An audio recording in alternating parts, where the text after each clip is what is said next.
This is Dueling Pistols, where history draws first and legends never die. No fluff, no filters, just raw stories of grit, blood, and legacy.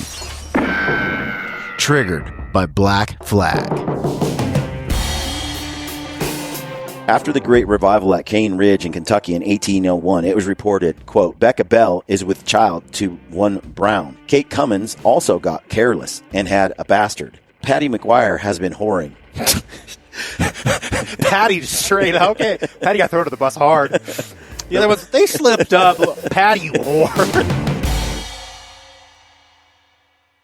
All right, welcome back to the podcast.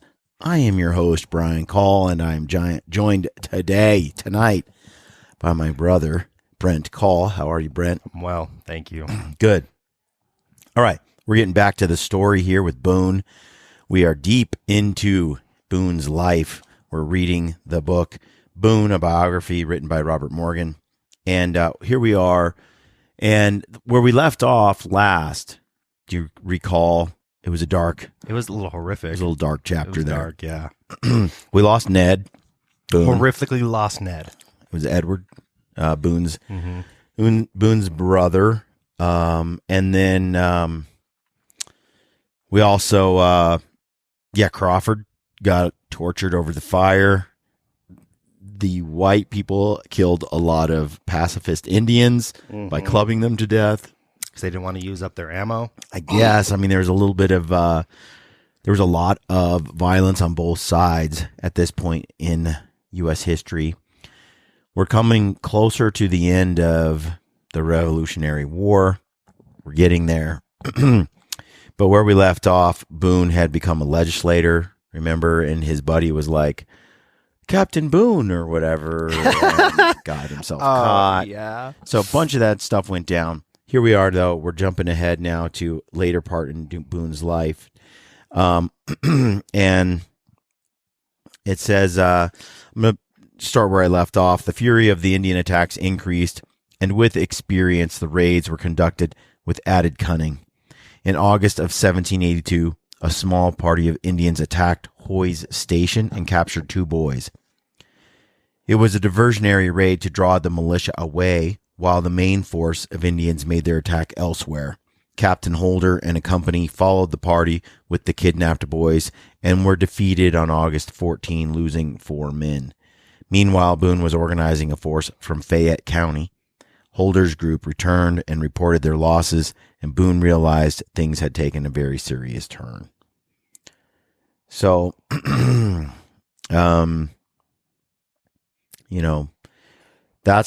where we're at. We're moving on to, this is chapter 14. Father, I won't leave you. So in 1782, it says at least 300 warriors were gathering in Ohio in August to attack the Kentucky settlements. Led by British officers and Wyandots, the army included Delawares, Mingos, Miamis, as well as some Shawnee and Cherokees. Perhaps there were more than 500 or 600. Whew! Before they left Ohio, Simon Girty, the white man raised by Indians who had joined the British and Indian forces in 1778, roused them with a passionate speech. He concluded his oratory with this paragraph. Brothers, the intruders on our lands exult in the success that has crowned their flagitious acts. I think flagitious acts. I know what flatulent is. They're planting fruit trees and plowing the lands where not long since were the canebrake and the clover field. Was there a voice in the trees of the forest or articulate sounds in the gurgling waters? Every part of this country would call on you to chase away the ruthless invaders who are laying it waste. Unless you rise in the majesty of your might and exterminate their whole race, you may bid adieu to the hunting grounds of your father, to the delicious flesh of the animals with which they once abounded, and to the skins with which you were once enabled to purchase your clothing and your gun. Nope, rum. It is impossible to read Girty's words without hearing the truth in them. By 1782, the Shawnees and the Mingos and the Delawares and Wyandots knew it was now or never. Either they drove the white settlers out of the Great Meadow, or they would lose forever their finest hunting ground and therefore their relatively luxurious lifestyle on the rivers in Ohio. What had once been Indian backyards had become Indian graveyards instead. The Iroquois had been driven from their lands in New York and forced to surrender to General Sullivan in 1779. George Rogers Clark had already taken forts farther west along in the Mississippi. The buffalo were rapidly vanishing from middle ground. As the British war back east wound down after Yorktown in October 1781, the Ohio Indians felt more desperate about their future than ever. So there was burned crops, burned villages, murdered chiefs, divided councils, civil wars, migrations, towns, forts choked with refugees, economic disruptions, breaking of ancient traditions, losses in battles, and disease and hunger, betrayal to their enemies, all made the American Revolution one of the darkest periods in American Indian history. It was a battle, man, for an ideal. Yeah, could you imagine living in a place your whole life, like the cane brakes? Him talking about like the cane brakes being gone. Brian, they did such a good job getting rid of the cane brakes. I didn't know that we had bamboo like forests in America. They did a really good job of getting rid of the cane brakes. Yeah. I see where they're coming from. A lot of things. Well, like the passenger pigeon. Yeah. Mm-hmm. And you got to imagine all the other things that are just disappearing off the face of the land that have been there forever, for as long as your people can remember. Oh, things were different. They're scared. I mean, things were changing. They were being pushed out for sure. And you have so many different entities fighting for the landscape and for the area and the resources that it's a full out war now. And during war, violence, just dark things happen too on all sides generally. It says the war had promoted unity among the Indian nations and then destroyed that unity. The desperation in Girty's speech was real and justified. They had to act immediately and they had to win. It's a lot harder to fight a foe that has no other option, like their heart's in it.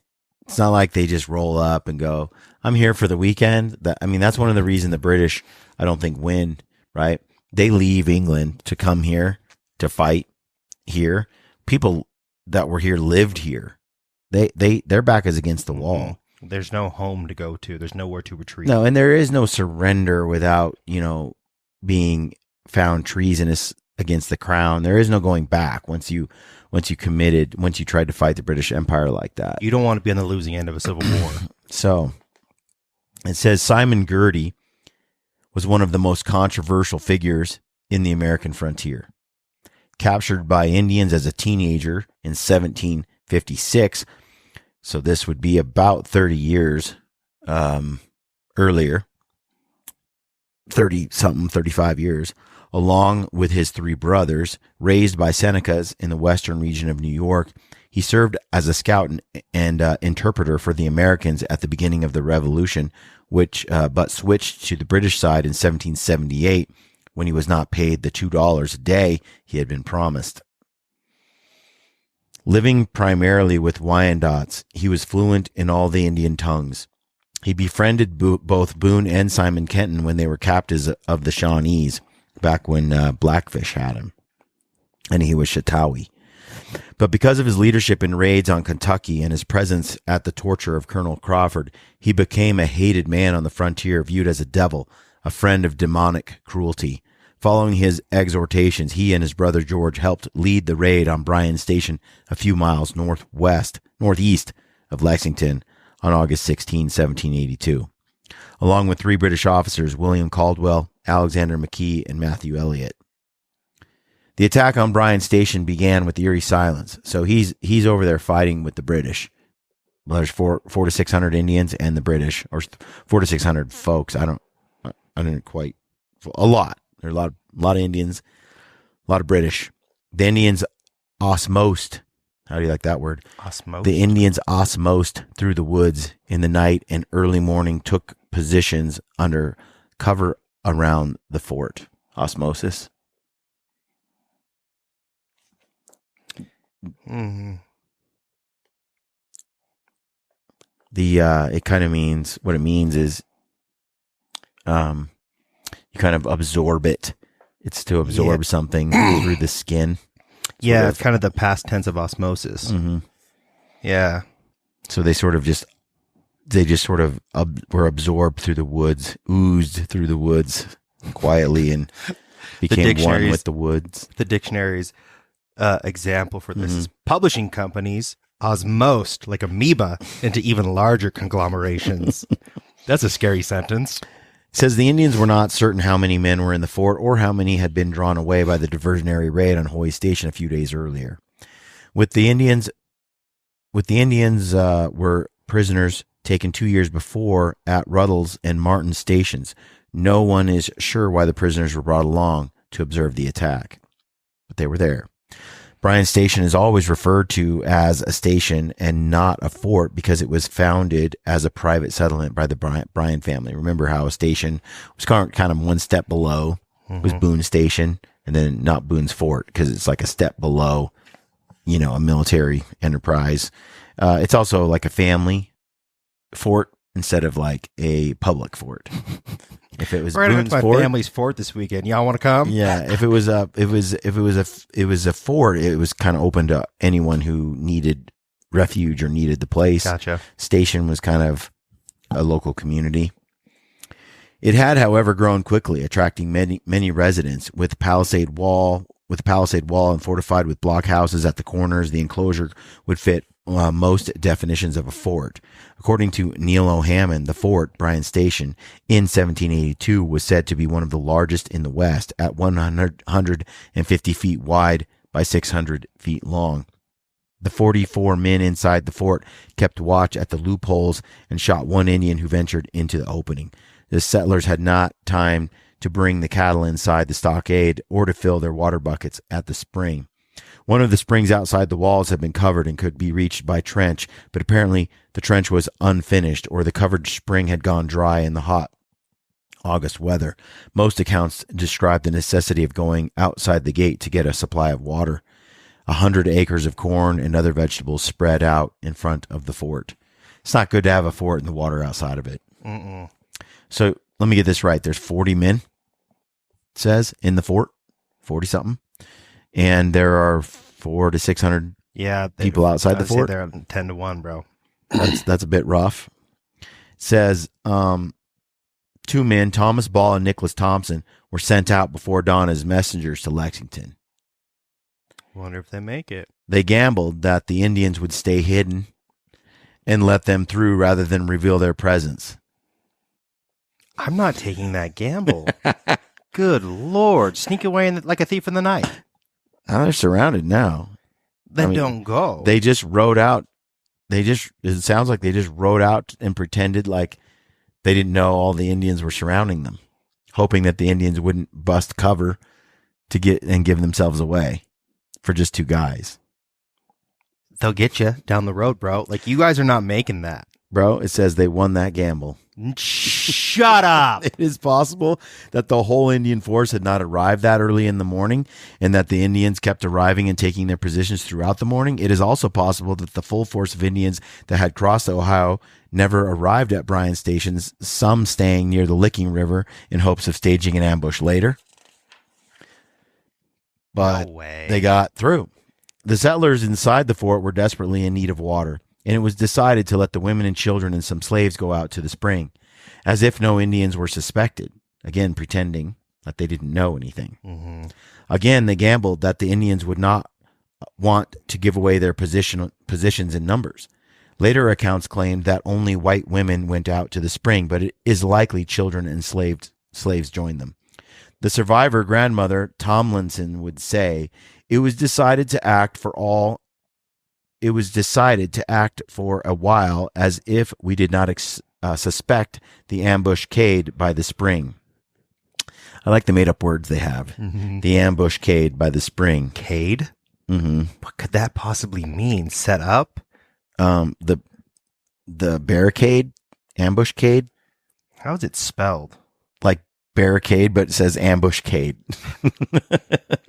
Dang it. It's a made-up word. They were fond of those. They were quite fond of those back then. It was decided to act for a while as if we did not suspect the ambuscade by the spring, Brent. Yeah? You got something to add there? It's a British term meaning round or barrel. Mm-hmm.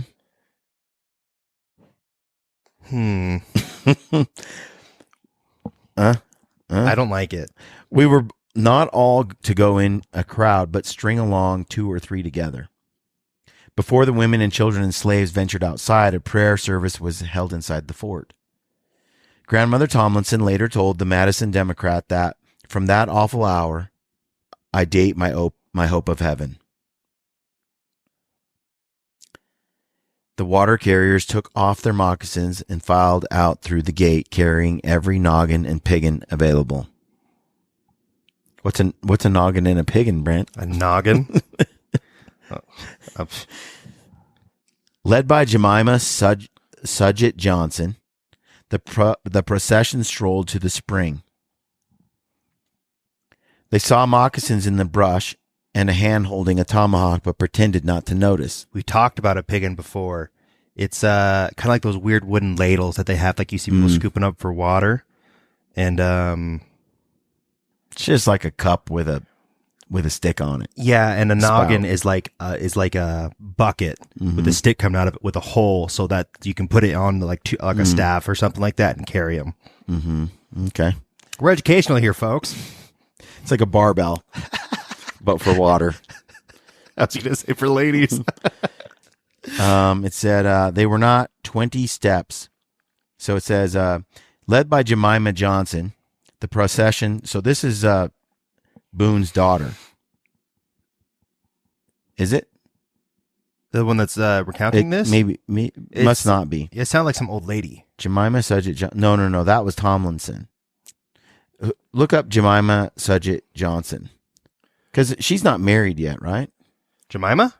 Yeah. Jemima Boone. This is only a couple years has gone by. Again? Oh, Suget. Maybe. I don't know. Johnson. I got that one. So they were led by this Jemima Johnson. The procession strolled to the spring. They saw moccasins in the brush and a hand holding a tomahawk, but pretended not to notice.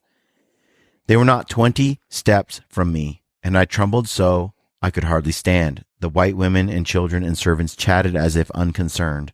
They were covered by rifles from the fort, but were still exposed to rifle fire from the surrounding woods. Because the spring was shallow in the August drought, they had to tediously dip water with gourds to fill their vessels. That's a crappy spring, by the way. It is. It sounds like a slow and painful process. Imagine the guts it took for all these gals to get together and kids and stuff. And what a gamble, right? You're going to send your women and children and young ones out to go get the water. I'm going to pull a Clint Eastwood, dude. I'm going to have like a poncho and some metal under me. It's a different Jemima. Fun fact, she is the mother of the 9th Vice President of the United States. Oh, really? Mm-hmm. This is a different Jemima. Vice President, not actual president. Andrew Johnson? I don't know. It doesn't say who he is, just gives him a number. She doesn't get a Wikipedia page, bro. I'm on Find a Grave. Which you're not doing me very good right now, bro. Okay. It says that the Indians and the British, no one knows who vice presidents are. You've got to be. Unless their name's Kamala, dude. Then it's hard to forget, dude. That's a nerd flex. Just rattling off vice presidents. Yeah. The Indians and British watched, perhaps astonished by the boldness of the women and children and slaves, and then they were thrilled to think their presence was unsuspected. They imagined they still controlled the element of surprise, and those inside the fort must think the Indian who had been shot earlier was a lone scout. As the sun rose and birds sang in the trees, the Indians let the party return to the gate with splashing buckets and kettles. The men welcomed them at the gate and closed the big doors. There were tears of relief and hugs all around. These people are just banking on the fact that the other side is dumb. That's what they're hoping for. Dude, there's a lot of gamesmanship going on. There is. Throughout all of this stuff. This is just a bluff. Look what Boone does. He bluffed his way through everything. Everything, dude. Everything. Which you're pretty good at. You're a king about, just pretending crap and just walking in places. I mean, the trick, Brian. Yeah. No shame. The trick is no shame. Shameless. You have to be shameless and yeah. just. I have too much of a conscience, I think. Like there's although I did that with masks. Masks? Yeah, during the whole scamdemic. I just basically didn't wear one. Me neither. And I just me mugged everywhere I went. If I went into a store, I just walked around and no one told me to put it on. The only places that I would The only time I had to put it on was when I was actually boarding a plane. Yeah. But throughout the airport, nope. Nobody ever told me to put on a mask. And I wouldn't tell me to put on a mask either. Like people don't voluntarily talk to me. What bothered me when I was at the airport, though, is hundreds and hundreds of people are there, thousands of people. And I walked through there and I maybe saw one or two other people that also were like me that didn't wear a mask. Yeah. They just complied. Everyone just went, okay. Scary. And I guarantee you, most of the people there did not agree with this mandate. Knew that it was theatrical farce. And if you can smell a fart through that, you're in contact with the virus. It ain't protecting you. The problem with that kind of mentality is how you end up with Hitler and atrocities just being glossed over. It's weird. I don't understand, the compliance thing. It's not in me. I want to do what makes sense. I'm not so. You get that that's why from your mother. Look, that's why I'm like self-employed. I'm not employable anymore, and even I'm not. I came to that same realization like 6 months ago. Yeah, I'm not employable anymore. I'll make my own money on my own, independent, and sponsors and partners of things that I'm part of. You do it on my terms. We don't do it on your terms. And I don't have a lot of these big, huge partners because they want to treat you like an employee, dude. They want everything. They want to treat you like an employee. Do this, do this, do that. And I'm like, no. How about we just do a situation where if I promote your product and people use a code, then I get paid, and if I don't, I don't. And you just leave me the hell alone. That's how I'm employable. That's the employability that I possess. Other than that, I'm like I'm just too much into that. I'm freedom oriented. I care about freedom above all else. A lion can't be caged, Brent. Like I just don't like the whole. I don't care what you believe necessarily, as long as you don't impede my freedom, and vice versa. As long as you're not causing problem. I'm very liberty oriented. Live how you want to live. That's you, but don't impose it on me. If you want to wear a mask during this thing, fine, but don't make me wear a mask. You want to get this, you want to do the jab, you get the jab. And the number of people who gloated when I got sick, by the way, was pretty pathetic. Yeah. But looking back, you realize, there's a lot of hindsight going on right now, and a lot of people now going, "Oh, I guess Brian was right." Weird. Of course I was. Okay. Back to the book. It says, the Indians and British watched, perhaps astonished by the boldness of the women and slaves.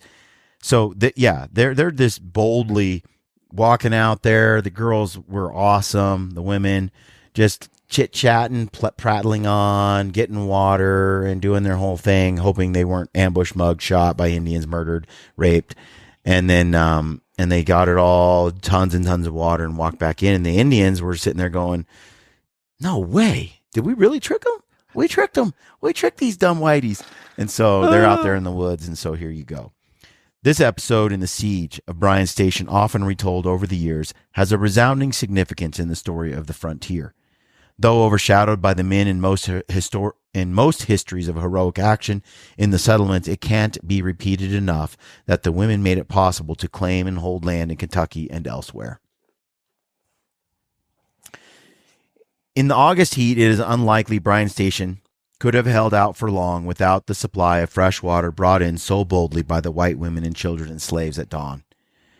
As the sun got higher and the day hotter, the Indians in the woods, assuming they had not been spotted, waited for the men to open the gates and go out to tend the stock and work in the fields. But the gates remained shut and all was quiet except for a crow here, a squirrel chattering there. It has been assumed by most historians that a large force of Indians and British militia surrounded Bryan Station that day but remained hidden in the woods. The British officer Caldwell later said 300 Indians took part in the raid, but most accounts mention the eerie silence and the spooky sense of a vast number lurking out of sight. Apparently, the large force was never actually observed by those inside the fort. Both sides knew it was almost impossible to take a 12-foot-high stockade without artillery. Girty and Caldwell had no artillery, but those inside the fort had no way of knowing that. Girty sent a band out into the open on the far side of the fort beyond the spring as a bait to draw men out of the fort. Deciding to play along with the game, 13 men went out the cabin's back doors and fired at the Indians, making as much noise as possible, hoping to give the impression of a larger force leaving the fort, then ran back inside the stockade. Remember, they don't have cameras and radios and all that kind of stuff. So they went out the back acting and trying to sound like a whole bunch of men had just left, hoping that the other side would then probably storm the gates when all the men had actually run back into the fort.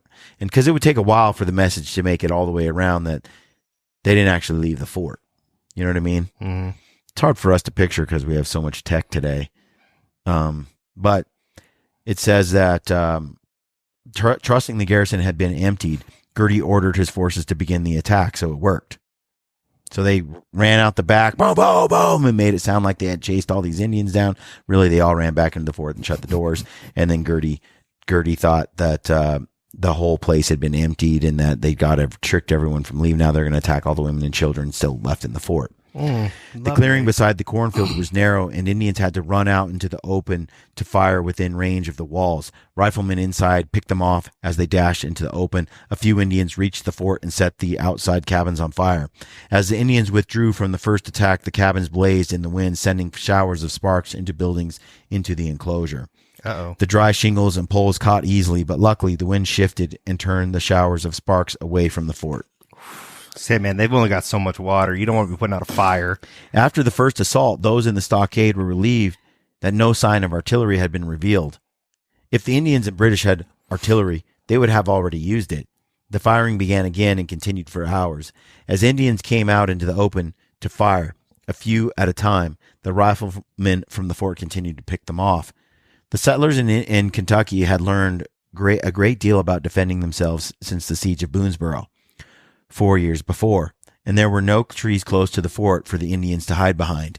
After hours of fire on the fort, only 2 inside the stockade had been killed. Dang.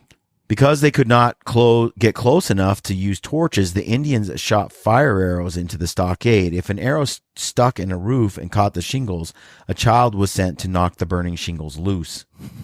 Woo! All hands on deck. One fire arrow was reputed to have landed near a cradle. A lighted arrow from an Indian bow fell upon a sugar trough cradle in which the infant Richard M. Johnson was lying. His little sister Betsy promptly extinguished the flame.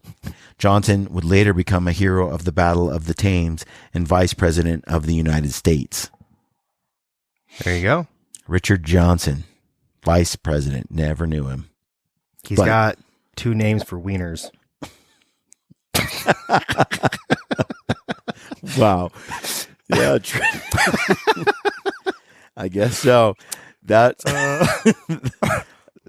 what came to mind. Richard Johnson. Well, I suppose. Meanwhile, the 2 messengers, don't name your kid that. No. All right. Meanwhile, the two messengers who had ridden out before daybreak had reached Lexington and found the main force of the militia had gone after the band of Indians who had attacked Hoy's station, and the messengers rode on to Boone's station where Captain William Ellis and a company of men had gathered. Boone was apparently away recruiting more men. At 2:00 that afternoon, the relief force reached Bryan's station.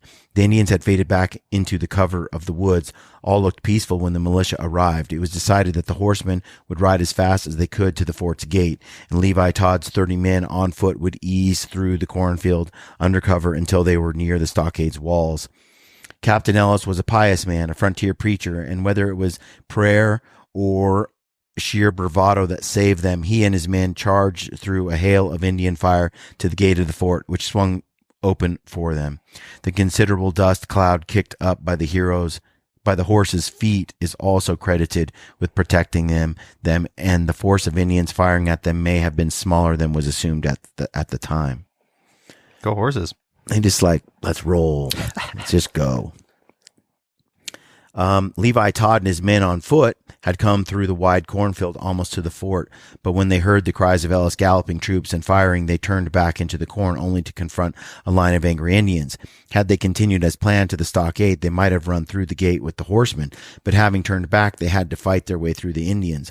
Luckily, the Indians had already fired their weapons at the dashing horsemen, and as they struggled to reload, the militiamen aimed their rifles at them and retreated into the leafy rows. Those watching from the fort waited for the riflemen to advance again, but Todd and his militia withdrew into the forest and returned to Lexington, having lost 2 men.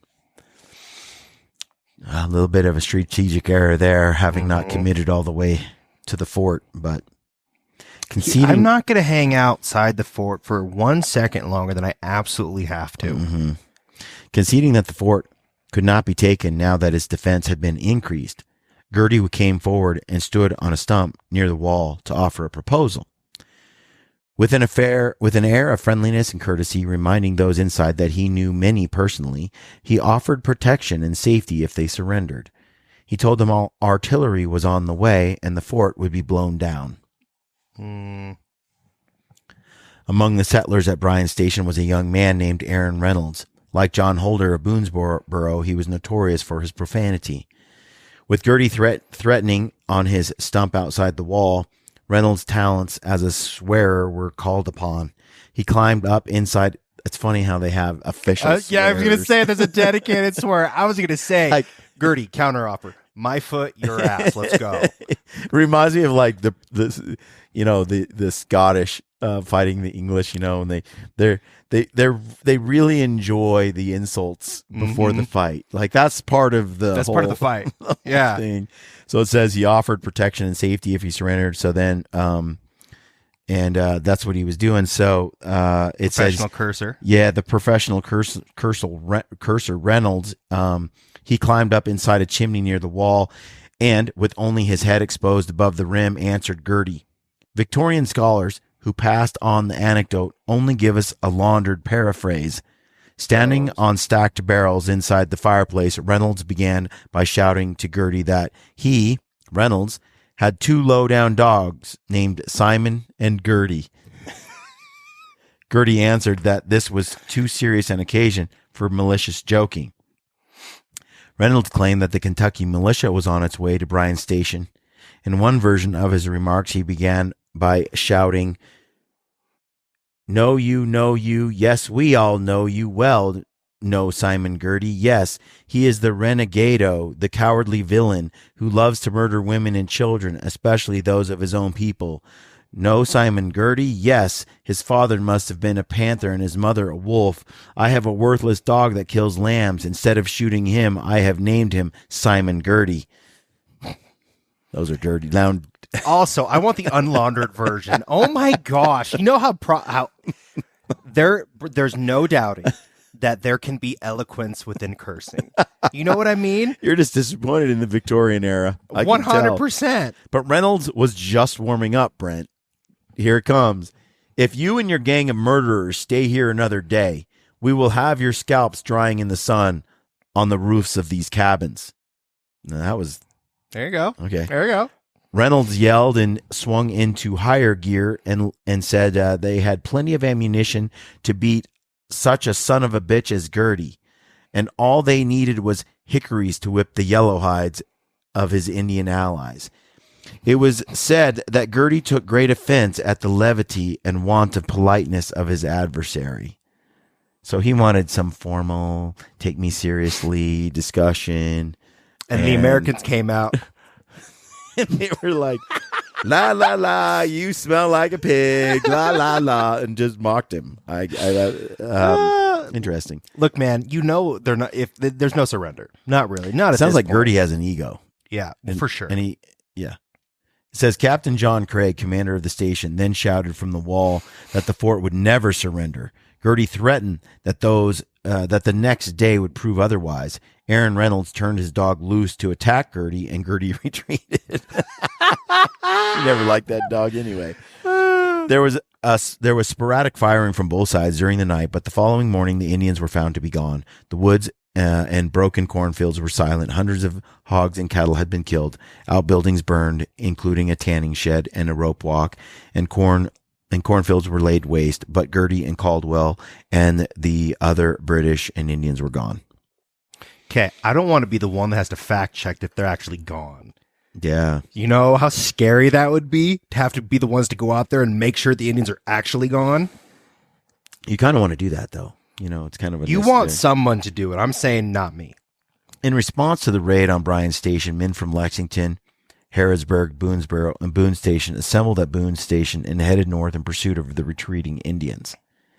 So as soon as those Indians left, it looks like they all got together and were like, let's run these sons of bitches down.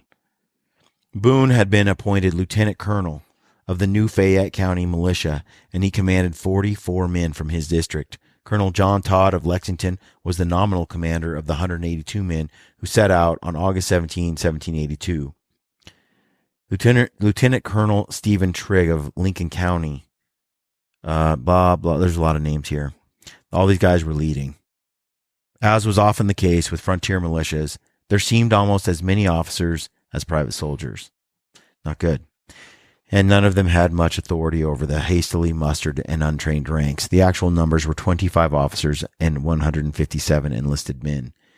While John Todd was an experienced soldier, Trigg had never fought Indians before.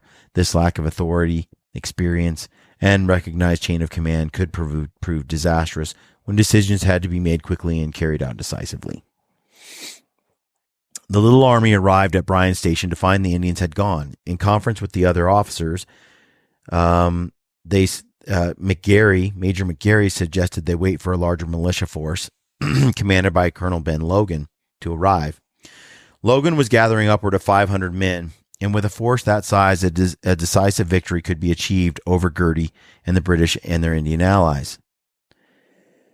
Colonel Todd accused McGarry of timidity and said that if they did not follow now, the Indians would reach the Ohio River and cross, and it would be too late to attack them. Todd's argument was persuasive, and the officers agreed to leave in the morning. It is possible that Boone preferred not to wait for Logan, but to serve under Todd, since Logan had been one of the accusers at the court-martial 4 years before. Oh, dang. McGarry, known for his bad temper, brooded on Todd's suggestion that he was timid. See, this is where ego is your enemy, man. Like, don't be goaded into this stuff. I think shame is a useful and well-meaning. There's a difference, though. Like, when you're shamed and when you rightly deserve it, okay? When you know you're being a coward and you're being accused of being a coward, you feel shame because the motive in you is of cowardice and you're being called out for it. You feel it. But when you're not being cowardice, you're just being smart. You have no problem going after them. You're just trying to lead, and then you're accused of being a coward. There's no shame in that. You don't feel shame. You feel indignant. Yes. You feel insulted. That is your ego talking. Okay? You should damn well feel shame if there's shame to be felt. That to me is like, it's when you're in the wrong and you know it and you've been called out. That's shame. But when you're not in the wrong and someone calls you out and you take offense, now your judgment is clouded.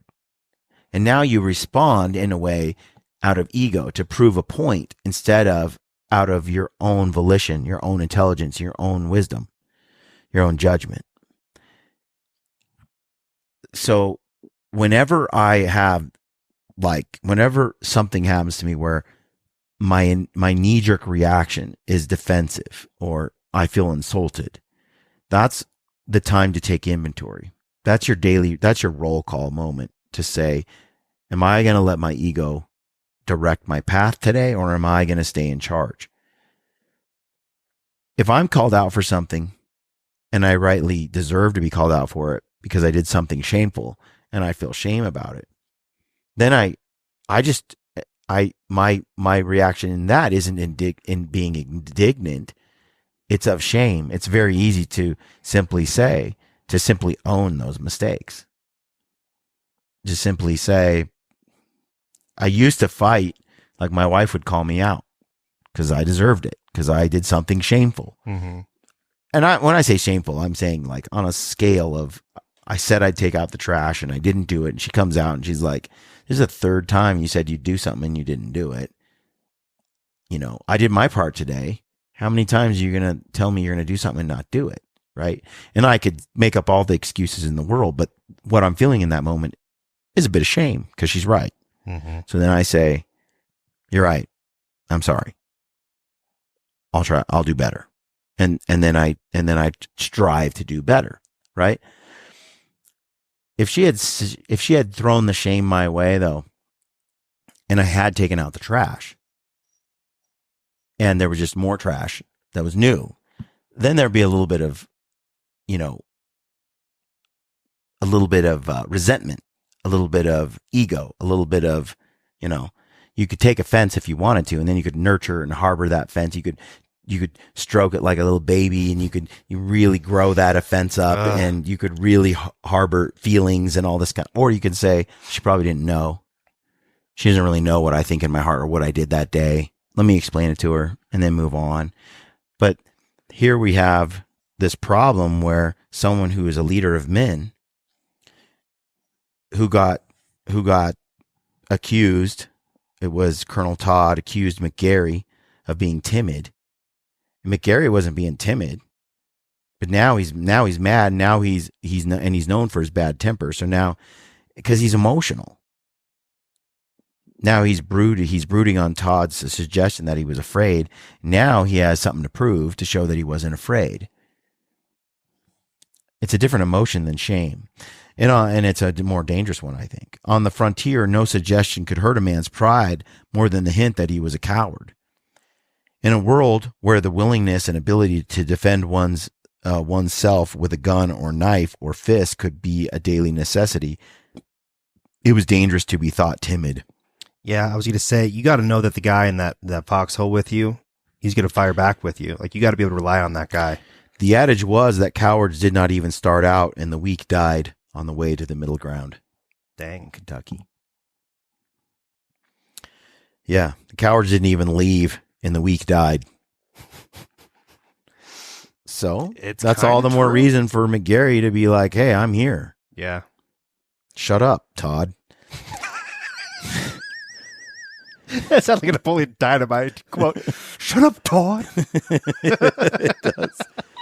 After they left Bryan Station on August 17, Girty and the Indians followed an old hunter's trail down Elkhorn Creek, then turned north, arriving at the ruins of Ruddle's Station near the end of the day. Crossing the Licking River, they camped for the night near the ghostly ruins 22 miles from Bryan Station. On August 18, the militia rode north, following the Indian trail to within a few miles of the lower Blue Licks. As they traveled, Boone noticed a peculiar paradox. From the number of campfires at the Indians' campsites, where they had feasted on cattle from Bryan Station, he estimated there were nearly 500 in Girty's party. The Indians left many signs, broken twigs, as if hoping to be followed. According to John Mason Peck, their campfires were left burning, their trail was plainly marked, and every indication showed that they desired a pursuit, for they even marked the trees with their tomahawks along their path. Boone thought they might have walked in each other's tracks as though trying to conceal their large number. Dang. But they weren't doing that. Or no, he said they were. They were leaving a trail, but making it look like there were fewer of them. I feel like that would slow you down quite a bit to do that, though. Boone knew an ambush was one of the Indians' favorite tactics, and all the signs pointed to an ambush. The militia arrived at the Licking River near the Blue Licks early on Monday morning, August 19. One version of events is that Todd and Trigg called a meeting of the officers, and Boone warned them that an ambush was likely. He pointed to the terrain across the river, where the stream made a long looping bend, roughly in the shape of a sock. Much of the rising ground inside the loop had been licked and trampled bare over the centuries, but farther up the hill on the higher ground, the three ravines dropped off the height going down to the river. On the right, a razor-backed ridge ran above the trail, giving a commanding view of the approach uphill. It says, when the Kentucky militia arrived, they saw some Indians hurrying across the river, the spies who had been monitoring for their approach. Some accounts say the officers held a conference while several Indians strolled out in plain view far up the hill smoking their pipes. Boone pointed out that they were decoys, hoping to suggest that there were just a few unsuspecting Indians in the woods across the hill and that the large forest was already far away near the Ohio River. Boone had hunted and camped at the Blue Licks many times. It was here he had surrendered the salt boilers to Blackfish and the Shawnees. It was near here that he had rescued his daughter Jemima and the two Callaway girls. They wished to seduce a pursuing enemy into an ambush, Boone argued. Boone's experience and his argument and the evidence he had presented seemed to persuade Colonels Todd and Trigg to wait for Logan's larger force. Remember, Todd is the one who who said, "Hey, you're timid," to McGarry. It says, I caution you against crossing the river at any rate before spies have reconnoitered the ground, Boone added. It was at this point that McGarry, still smarting from Todd's humiliating suggestion at Bryan's Station, asserted there was no reason for delay. Way to change your tune there. Ego. And Boone just told them, didn't he just say this is a trap? It's an ambush? For the sake of argument, the officers began to discuss the choice of tactics. If they decide to attack immediately, what would it be like? Boone suggested that if they made a move now, they should divide their men. And let half cross the river at a ford upstream. Then the two groups could attack the Indians from different sides, weakening the effects of an ambush. Boone's plan might have been adopted and executed by a better organized and better trained force.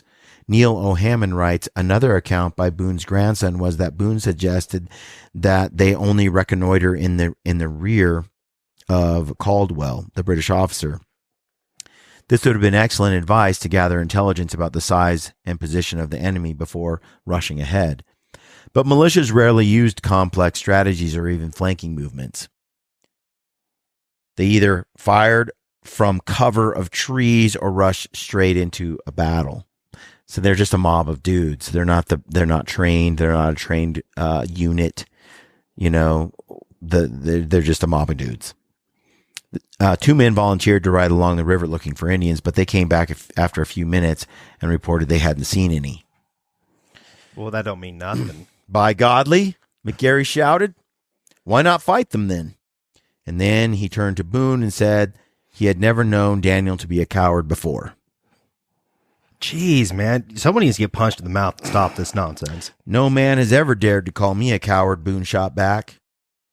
Tears came into Boone's eyes.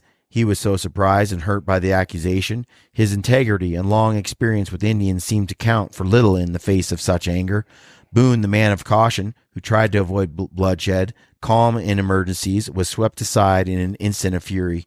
In Nathan Boone's account, I can go as far in any Indian fight as any man, Boone shouted back, and took his place in the front of the advancing soldiers, as did the other officers. My gosh, dude. This feels like high school. Do it, you wussy. Nathan's wife, Olive, told Draper that Boone felt McGarry was angry because it was Boone who had suggested they wait for Logan's larger force. As tempers flared, McGarry, still mounted on his horse, yelled, Them that ain't cowards follow me, and I'll show where the yellow dogs are. The men that McGarry had brought from Harrodsburg followed him, and then others followed also. An evil chemistry seemed to be at work. None of the men wanted to be seen by their fellow soldiers as cowards. Once a few went, the others had to go. The colonels watching them followed the excited major, and were helpless to stop the process set in motion.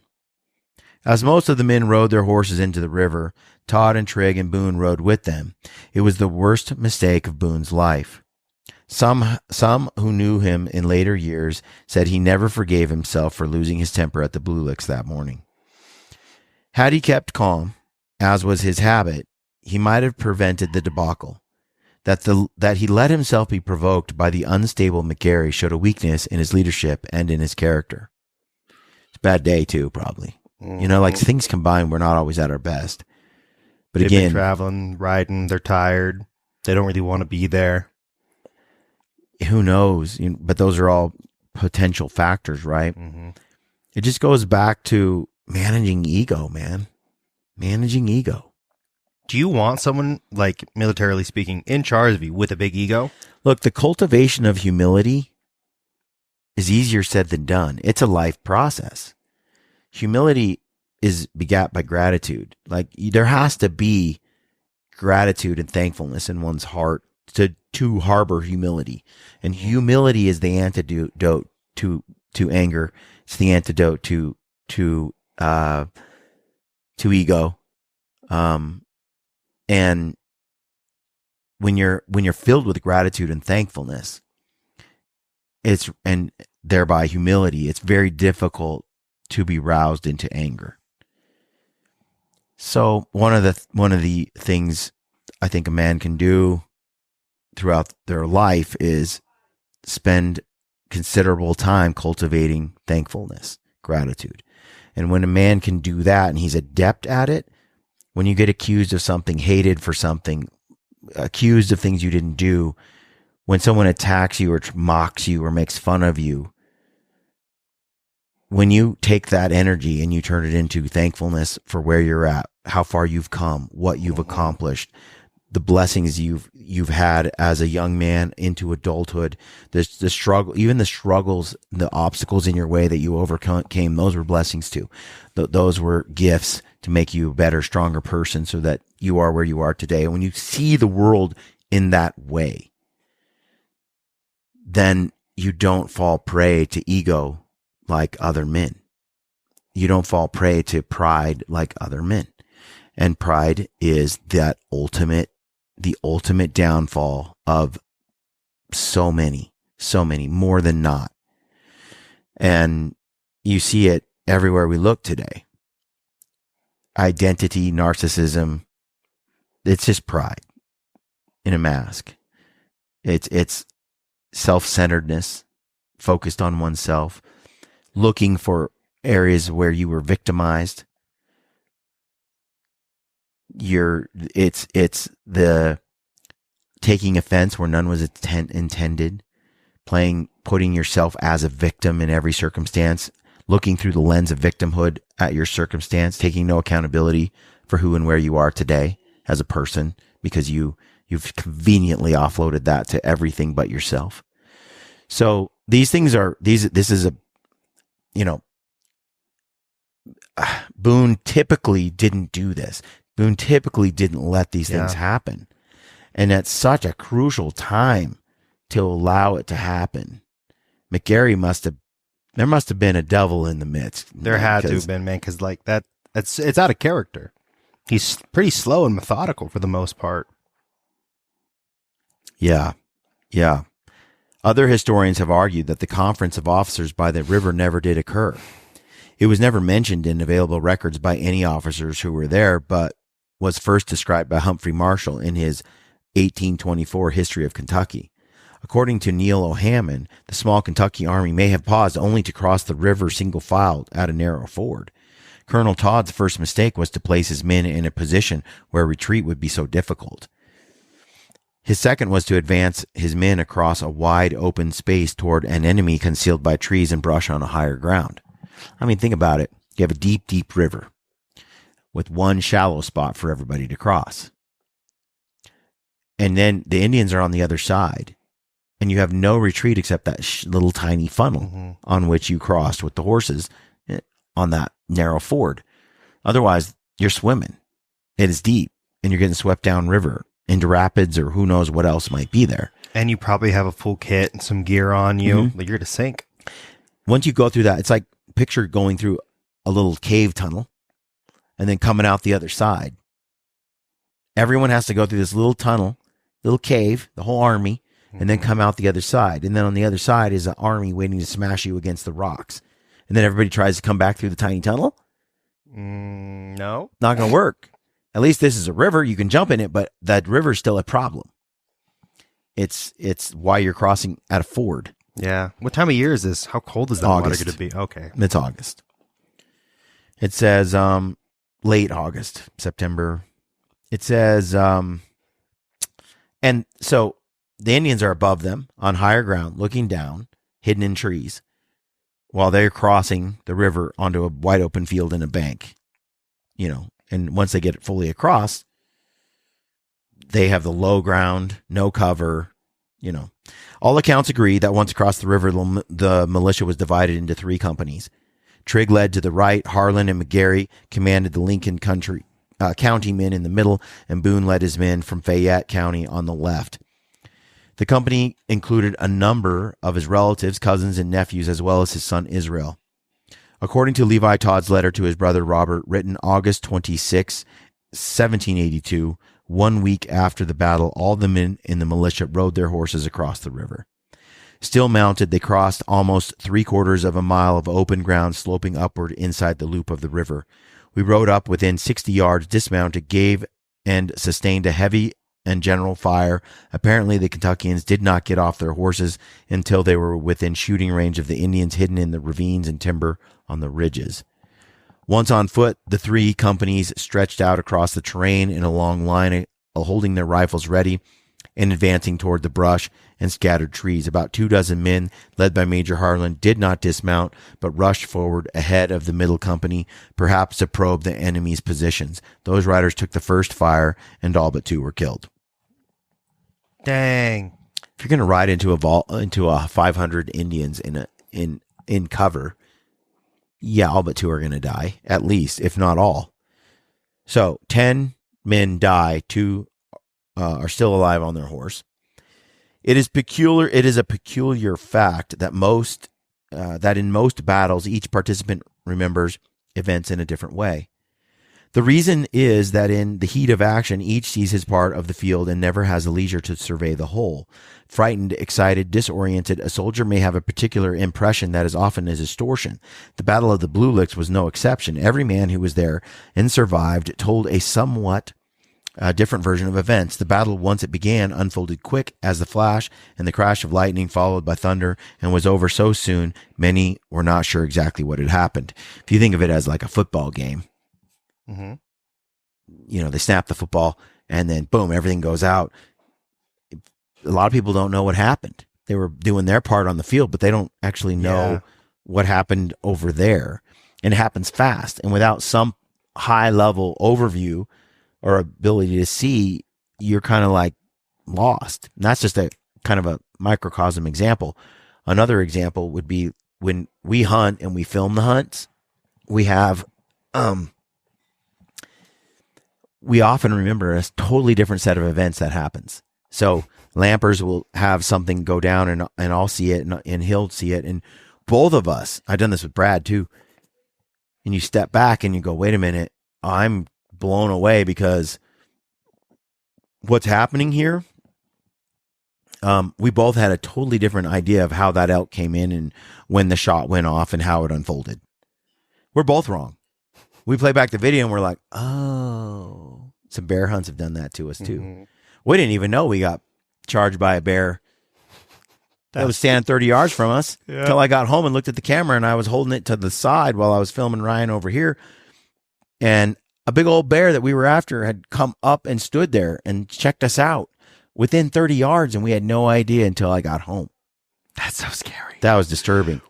Well, we pulled our earplugs out and we're like, man, bear got away. And we hear a snap and the bear's standing right there and we shot it. We didn't know that a minute earlier, a different bear was standing there and got too close, smelled us, and ran off. And so the second bear is the one that got shot just simply because we had our earplugs out because we, the suppressor and everything was loud. So anyway, things unfold fast and you never know sometimes what's going on in the heat of the moment. The Battle of the Blue Licks was no exception. Every man who was there and survived told a somewhat different version of events. The battle, once it began, unfolded quick as the flash.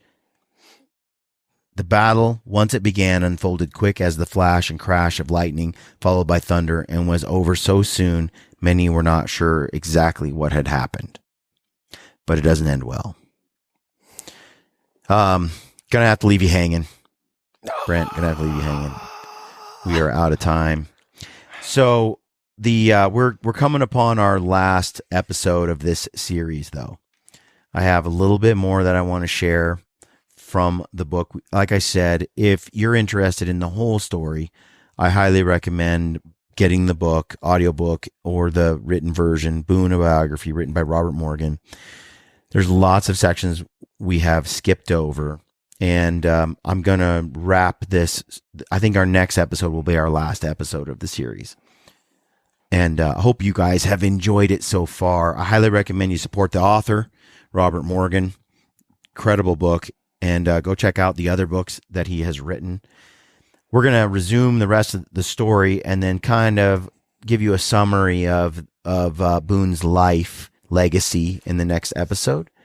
And then we're going to move on to the next chapter of the podcast, the next book. I'm excited. It's going to be cool. So it's a good book too.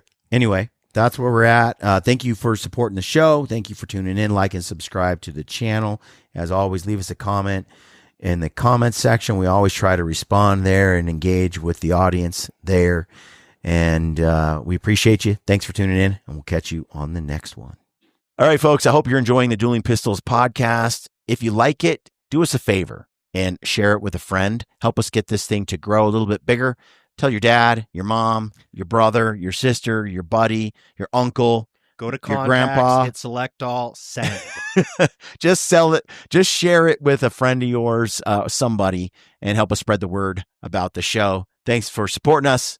We'll catch you on the next episode.